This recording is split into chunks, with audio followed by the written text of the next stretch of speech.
நேற்று வீடியோவோட தொடர்ச்சி தான். பார்க்காதவங்க கீழே லிங்க் இருக்கு, பார்த்துட்டு வாங்க. கடவுள் அந்த 3 பேர்ல யாருக்கு ஹெல்ப் பண்ணாங்க, எப்படி பண்ணாங்க? அதானே கடவுள். அவருக்கு ஏதுங்க பாரபட்சம்? புல்லும் அவரே, விண்ணும் அவரே. ஸோ 3 பேருக்குமே தான் ஹெல்ப் பண்ணாங்க. ஃபர்ஸ்ட் பையன் நல்லா படிச்சதுனால சென்டம் வாங்கிட்டான். 2வது பையனும் 70 மார்க்குக்கு மேலே வாங்கிட்டான். 3வது பையனும் பாஸ் பண்ணிட்டான். ஆனால் முதல் முயற்சியில் இல்லை, 2வது முயற்சியில். ஏன்னா கடவுள் பாரபட்சம் பார்க்காதவர் தான்.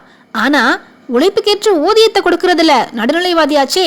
படிக்காமலே பாஸ் பண்ணலாம்னா இந்த உலகத்துல யார் தான் படிப்பா, யார் தான் உழைப்பா?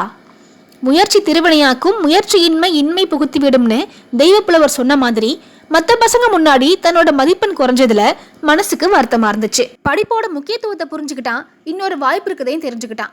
ஜெயிக்கணும்னு முடிவெடுத்தவன் சோம்பேறித்தனத்தையும் தன்னால முடியுமாங்கிற சந்தேகத்தையும் தூக்கி தூர எறிஞ்சான்.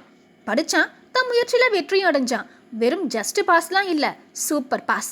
கடவுள் இப்படித்தான் அவனுக்கு ஹெல்ப் பண்ணாங்க. அவனோட திறமைய அவனுக்கே புரிய வச்சாங்க. நான் ராணியோட பொண்ணு.